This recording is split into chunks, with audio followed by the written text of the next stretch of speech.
Welcome back to Faultlines on Radio Sputnik. My name is Jamal Thomas. I'm joined by my co-host Shane Stranahan, coming to you live out of our station in Washington, D.C.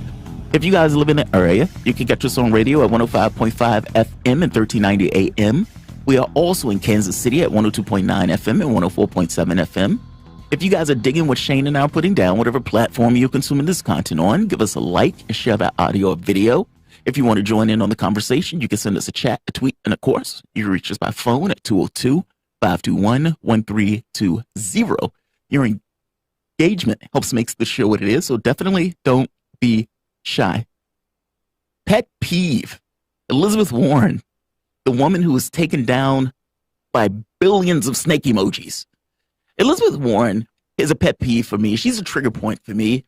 It's amazing that a woman could run in a race, scream to high heaven that she is a progressive, and then rips off basically everything from the other guy that ran in 2016 that has every right to run in 2020. And then after losing, because she supports a Medicare plan that wasn't a Medicare plan, and snake emojis, of course, she then refuses to back Sanders. Right here. Asked in an interview why she initially chose not to endorse any candidate after she withdrew, Warren sighed and gave an uncharacteristically slow, halting answer. There were a few more states to vote, she said. I knew I wanted to wait until there was one person in the race and to get 100% behind that person. So let me get this straight. You're supposedly a lefty.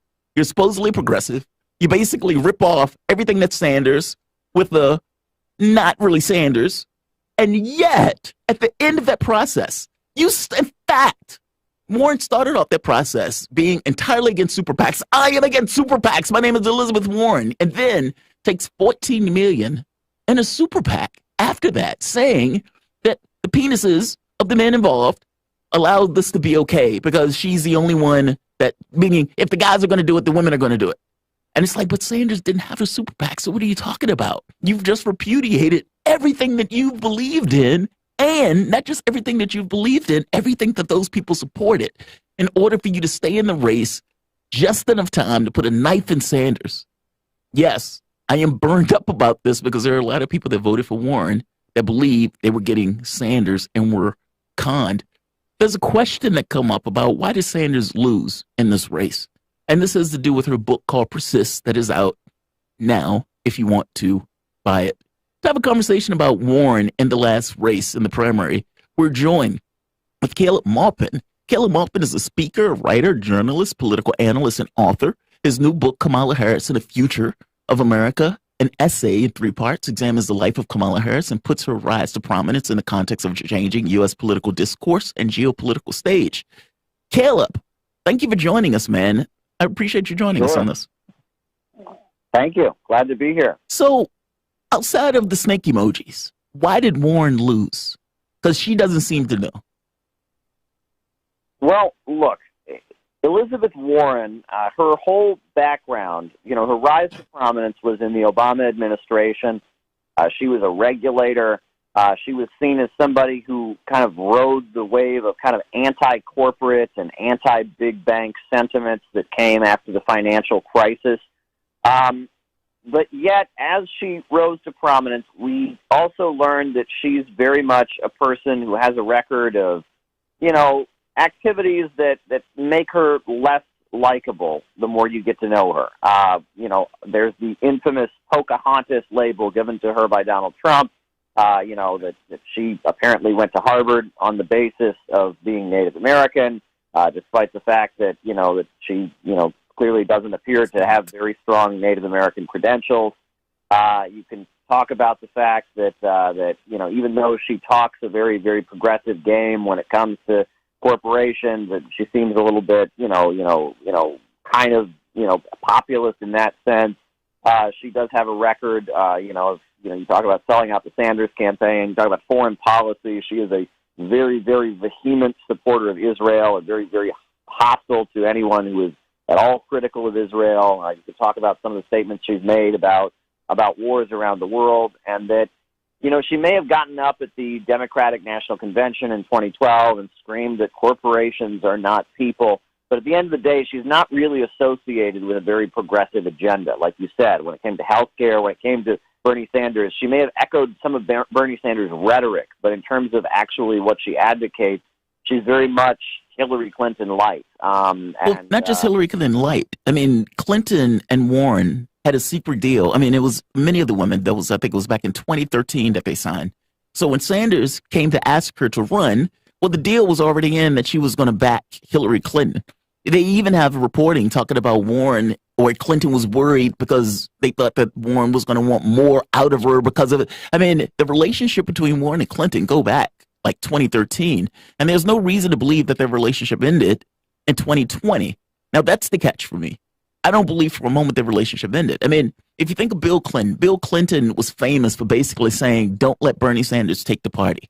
And you had a Democratic Party that basically collapsed around Joe Biden, and you had Warren staying in the race using $14 million from a super PAC just long enough to make sure that the knife was put in Sanders, meaning she had to basically repudiate everything that she backed up just for that moment, just for her to do that.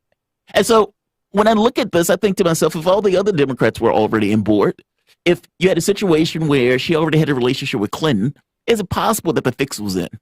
And that's the way I look at the primary. What are your thoughts on that? I mean, do you think that's too conspiratorial, or no, the Democrats have their own machinations and this was one of them? What are your thoughts? I think she's very much associated with the mainstream of the Democratic Party. And it's funny because if you look at her career, right, I mean, she did rise to prominence on kind of economic issues and this kind of anti-corporate populism that followed the 2008 financial meltdown. But yet, the way that she has, maneuvered since then, she seems to be doing kind of the opposite of that and playing into this identity politics thing. Whether it's, and many people question the claim that she has made about, she was fired for being pregnant and, that's like this feminist thing. And many people have looked into the details and said that her story doesn't line up there. Her claim about being Native American, I mean, that whole thing is quite embarrassing. And if she would stick to an anti-corporate script, I think she might maintain an appeal, but she can't do that, right? I mean, that's not how the Hillary Clinton wing of the Democratic Party works. You got to go with this identity politics. You got to go with this, this feminism and this narrative about who's more oppressed and such. And even in her terms of her own career, I mean, she became who she is because of economic issues.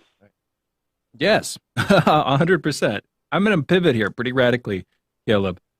Talking about Victory Day, the sort of Soviet-Russian holiday, which happened just yesterday, 76th anniversary. May 9th, exactly, the 76th anniversary, basically, of the winning of World War II.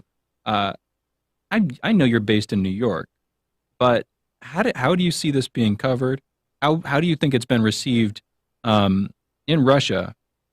And just generally, I'm curious, your comments on America's view of Soviet involvement in World War II in general. Caleb. Well, it's a huge moment of national pride for Russia. I mean, the fact that they were so key in one of the most important fights of the 20th century. I mean, the defeat of the Nazis. I would say the biggest, most important moment of the 20th century was the Second World War, when the Nazis were defeated. The Soviet Union lost 27 million people, but they took Berlin. They really turned the war around with the Battle of Stalingrad, and the whole world was really cheering for the Soviet Union and watching them, do the impossible as they just, rolled back the Nazi invasion and ultimately, turned the tide of the war. It's a great moment of pride, and the parade that happens in Russia and the statements we heard from the Russian president. And it's really sad that there has been such an effort to kind of rewrite the historical narrative. And I got to call out directly, there's a professor at Yale. He's the head of the Russian Studies Department at Yale, Timothy Snyder. And he has written an entire book called Bloodlands, which is an attempt to try and equate the Soviet Union with Nazi Germany in World War II. And there is this whole effort to try and belittle one of the most heroic and the most heroic and self-sacrificing anti-fascist force in history, the Soviet Union, and try to equate them with the Nazis. Putin directly, referenced that dangerous historical revisionism in his remarks, and how like there is this whole effort to roll back the Communist International had been building an anti-fascist united front around the world, since long before the Western powers were talking that way. They were building anti-fascist coalitions, the League Against War and Fascism. It convened in the early 30s. You can talk about the communists who went to Spain to fight against Franco. You could talk about, about the Battle of Cable Street in London, where you had, communists mobilizing against the pro-Hitler Oswald Mosley when he was marching through the streets of Britain. And all over the world, communists that were aligned with the Soviet Union were building anti-fascist coalitions, raising the alarm about the fascist danger. And yet that all gets kind of, glossed over, and we very much have this narrative in the United States that somehow the Soviet Union, because there was a temporary non-aggression pact in 1939, because of that means the Soviet Union and the Nazis were allies or best friends or something, which is just ridiculous. Yeah, that's nonsense. Yeah. It's really horrifying to see how the whole history of the Second World War has been rewritten in order to feed this anti-Russian narrative. Well, Stalin wanted to make some connection with the U.S. Not the U.S., I'm sorry, with the West, but they weren't interested. And even in, Stephen Kopkin's book on Stalin, it even gets, Stephen Kopkin, that's his name. It even gets into this notion that Stalin paying attention to the fascists that were in Germany. The number of people that died in that war, especially from the standpoint of the Soviet side, was astonishing. And if you're looking at the numbers, just in the number of deaths in comparison to either the Americans or the Brits, it doesn't come close. There's no comparison. The overwhelming majority of the army was destroyed on the Soviet side with Soviet blood. From your standpoint, when you're looking at this, how do we lose the peace? Meaning at the end of that war, there was this huge upswell of this notion that this is a war to end the wars, if that makes sense. But that wasn't true. Why not? Well, as the war was ending, we had the death of Roosevelt, and, Truman became president of the United States. And even before the war had fully ended, you see the USA transitioning toward the Cold War mindset. And you saw, eventually the recruitment of a lot of former, Nazi intelligence officers that were recruited and, by the CIA and British paperclip organization. Yeah, and there was a whole kind of effort by the United States to suddenly transition away from fighting fascism to aligning with a lot of fascist forces that were anti-communist, and in Europe and other places. And in South Korea, the U.S. and South Korea, aligned itself with a lot of former Japanese collaborators. Park Chung-hee, who became the military dictator of South Korea, who was backed by the United States, he had been a former Japanese collaborator in South Korea. And all over the world, you had the United States. Suddenly it was okay if you were a fascist as long as you were anti-communist. That became the policy of the early Cold War in the United States. And based on that, that moment of optimism that you saw kind of faded away into a dangerous, moment with the rise of the Cold War. In the Soviet Union, they formed the World Federation of Democratic Youth and started having world festivals of youth and students to bring together the anti-fascist, anti-imperialist youth from around the world. I've actually been to 2 of those festivals. They're amazing global gatherings of anti-fascist and anti-imperialist youth from around the world. They still have, that tradition started at the end of the Second World War. You had the formation of the Women's International Democratic Federation and the World Federation of Trade Unions, and you had the Soviet Union really trying to set up a situation where we could make sure there would never be something like World War II again. And we haven't had another world war, thank goodness. We had the Cold War and the many conflicts that have happened, but thank goodness that there's never yet again been another world war. But at the same time, the warmongering, militaristic policies of the United States have certainly not helped in that regard. No, they haven't helped at all. And so, look, thank you for that, because we wanted to have this conversation about Victory Day and situation around that. Caleb, is it possible for you to stay with us for another 15? Of course. Excellent. So we're going to bring you back. Caleb Maupin is a speaker, writer, journalist, political analyst, and author. His new book, Kamala Harris and the Future of America, an essay in 3 parts, examines the life of Kamala Harris and puts her rise to prominence in the context of a changing U.S. political discourse on the geopolitical stage. You guys are listening to Fault Lines with Thomas and Stranahan. We'll be back in a moment.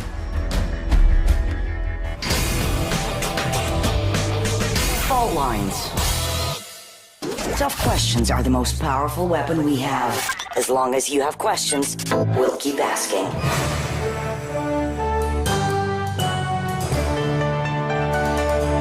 Radio Sputnik. Telling the untold. Are you bored? Are you lonely? Do you need a hug? Well, we can't give you that, but we can keep you up to date on Radio Sputnik.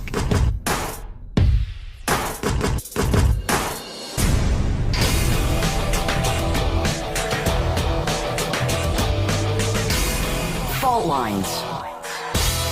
Welcome back to Fault Lines on Radio Sputnik. My name is Jamal Thomas. I'm joined by my indispensable co-host, Shane Stranahan, coming to you live out of our station in Washington, D.C. We're joined with Caleb Maupin. He's a speaker, writer, journalist, political analyst, and author. His new book, Kamala Harris and Future of America, an essay in 3 parts, examines the life of Kamala Harris and puts her rise to prominence in the context of changing U.S. political discourse and the geopolitical stage. Again, Caleb, thank you for joining us. So, Caleb, I want to get into either one or two things, either Bloodlands or into this idea of how did it, I don't want to say all come apart. I was watching, or I was reading the last book, and this was a few months ago, Trotsky's basically explanation of what happened, like how did it go wrong? Like all of these grand ideas coming from, you know, the book, what is it, the 10 days or that shook the world or something to that effect. I forget the exact name of the book. I could see the cover of the book. But it goes into this kind of euphoria or sorts, and then it gets into this kind of cratering with Stalin. What happened? How did it go wrong in regards to, was it just the competition of the warring powers where they were just assuming that they were going to be invaded? Was it this dedication to military because of looking across at the fascists? What was the thing that created the friction where that didn't necessarily go in the way that they planned on it going? Sorry, I'm not exactly quite clear what you're asking. So what I'm asking is, so basically at the point where, let's go to a different one, Bloodlands. Let's talk about Bloodlands. I've heard of that book. I think I've even started reading part of that book. What is the thing, or what is the basic detail of that book that causes problems? Because you mentioned that the Putin basically named the book by name when he was having a conversation about the book. You said it makes this notion as if the Nazis and basically the communists basically fighting the Nazis were of equal terms. How did it basically make that argument? And what is basically the flaw? And clearly I already know the flaw in the argument, but what's the flaw in the argument if somebody is reading that book and they're taken by the book? Well, you know, if you want to read a thorough refutation of many points in that book to show that it is just scholarly, you know, it's poor scholarship, it's inaccurate, I would recommend Dr. Grover Furr you know, he's a professor in New Jersey, and he wrote a book called Blood Lies, where he actually takes the book apart point by point. He takes apart Timothy Snyder's book. And he shows that there is, you know, there's poor scholarship, there's inaccuracy, and that it tries to present this narrative of the Second World War where the Soviets are guilty of crimes that are just as bad as the crimes of the Nazis, and it's not accurate. One of the most, you know, glaring, you know, lies that we frequently hear is that you'll hear that there was a joint invasion of Poland, that when the Nazis invaded Poland, you know, they invaded it in coordination with the Soviet Union. That's not true. The Nazis invaded the government of Poland. They invaded Poland. The government of Poland collapsed and went into exile. And the Soviets, in response to that, moved their forces up to the line, right? The 1939 pact, they drew a line across Europe. You know, the Nazis said, we'll keep our forces on this side. The Soviets said, we'll keep our forces on this side. The Soviets saw Hitler invade Poland, overthrow the government, and in response to that, they anticipated an incoming Nazi invasion, so they moved their forces right up to the line. The government in exile, the Polish government in exile, never declared war against the Soviet Union and never condemned the Soviet Union for doing that. At the time that it happened, no one considered that to be a joint invasion or the Soviets were collaborating with the Nazis in Poland. No one considered that to be what happened. It was simply the Nazis invaded Poland, the government collapsed, and the Soviets, anticipating that the Nazis would probably break the pact, moved their forces right up to the line. But yet we're repeatedly told that, oh, it was a joint invasion. It was not a joint invasion. It was simply the Soviet Union strategically, moving its forces right up to the line in anticipation of Hitler, starting the war by invading Poland. And there are other examples of this where Timothy Snyder, he goes out of his way to kind of push a narrative that makes the Soviets seem like they're the moral equivalent of the Nazis. Grover Furr, he's a professor at Montclair State University, and he's written this book, Blood Lies, dissecting Timothy Snyder's book. And one of the things that he refutes, Timothy Snyder will, makes claims about, he says Soviet troops frequently raped Ukrainian women. But then the source that he uses actually has the opposite. The source that he uses says, no, there was one Soviet soldier who did, and he was put on trial for it and punished and sent to a prison camp for doing it. That says the exact opposite of what he claimed. And that there, throughout the book, you see him cite sources from the Soviet archives that say the opposite of what he says they said in order to feed this narrative. This isn't just some random guy. This is the head of the Russian Studies Department at Yale.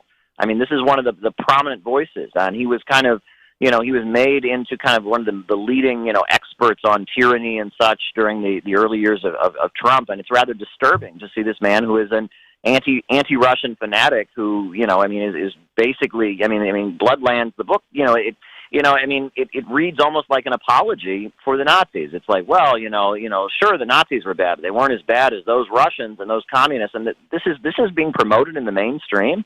It's really, really disturbing that such stuff is promoted, and that narrative is out there. I don't believe Putin directly mentioned the book, but he referred to that narrative of equating the Soviet Union in World War II with the Nazis, the people who liberated the concentration camps with the people who built the concentration camps. It's just something, it's a narrative that just doesn't match reality, but yet it is widely, widely promoted. Well, okay, so two different directions, actually. I want to go here with you, Caleb. First of all, thank you again for joining us. The Molotov-Ribbentrop Pact is the name of the pact that you were referring to, although I should use the word pact in quotes, because from the way you're talking about it, you're describing it as not being a sort of predetermined agreement to split Poland between the Soviets and the Nazis, but instead a sort of de facto political line, border, drawn between the territories the Nazis took over in Poland and the Russians sort of just moving their troops up to hug that line closely in anticipation of a potential war. Just briefly and broadly, is that right? And then the second question that I want to throw to you, this isn't suggesting Soviet involvement or responsibility to the Germans or anything like that, but the idea that the Germans started the Soviet Union, that Kaiser Wilhelm II moved Lenin from Switzerland, the Russian revolutionary, during World War I, basically gave him rite of passage, gave him his own train to travel to the Soviet Union, what would soon become the Soviet Union, at his hands. Just any comments on that, Caleb? That's just one of the more interesting episodes in history. Sure. Well, as far as the first thing, the Soviet Union had gone to all of the major powers. They'd gone to Britain, they'd gone to the United States, and they even temporarily had an alliance with France, and they wanted to form, a non-aggression pact with all the major Western powers to fight, to block the Nazis. The French had a temporary agreement with the Soviet Union, and then they broke it. The USA turned the Soviet Union down. Britain turned the Soviet Union down. So in 1939, as the world was heading toward World War II very quickly, the Soviet Union realized it needed to buy time. It was anticipating, the war breaking out, and so they signed a non-aggression pact with the Nazis, and it bought them time and probably saved a lot of lives and gave them time to prepare the war effort. And the Pact of 39 drew a line down the center of Europe and basically said, the Soviets, we will keep our military on this side of the line as long as the Nazis keep their forces on this side of the line. And that's what it was. It was an agreement that the Soviet Union would not cross one line and the Nazis would not cross another. And eventually the Nazis did cross that line, and the Nazis broke the pact. And then you had World War II. And there's a great book called The Soviets Expected It by Anna Louise Strong, and she talks in great detail about how the Soviets basically anticipated the breaking of that pact, and it was something they were forced to do in order to buy time. That's as far as the Molotov-Ribbentrop Pact of 1939. But as far as the first thing you mentioned, that's kind of interesting that, yes, that is true, that the Bolsheviks, Lenin was in exile. He was in Switzerland, and it was German intelligence, in particular Alexander Parvus, who was a socialist who had kind of been an ally of the Bolsheviks, but then kind of turned against them and become an elected official in Germany from the Social Democratic Party. Had supported World War I and was basically a German intelligence officer. And as the war was going on, Alexander Parvus, the leader of German intelligence in World War I, determined that the Bolsheviks, if they were to go back to Russia because they were anti-war, and because they wanted to break up the Russian Empire and grant self-determination to the various nationalities throughout the region, that it might be useful to smuggle Lenin back to the Soviet Union, or back to Russia, and the rest is history. I mean, that decision by the German intelligence officer really made history, and it's kind of hilarious because the Nazis, they always push this conspiracy theory that's been widely debunked. This claim that somehow the Russian Revolution was a conspiracy by Jewish people in New York or Wall Street bankers, and that's ridiculous. But why did the Nazis always push that? Because it is proven that there was German support for Lenin and the Bolshevik Revolution. They had to clean their hands, sort of. Yeah. I can see that. So okay, that's very interesting, Caleb. Always, I know that I can ask you these questions, and you'll have a meaningful and great response. I want to talk about George F. Kennan for just a second here, which is admittedly a little bit far afield.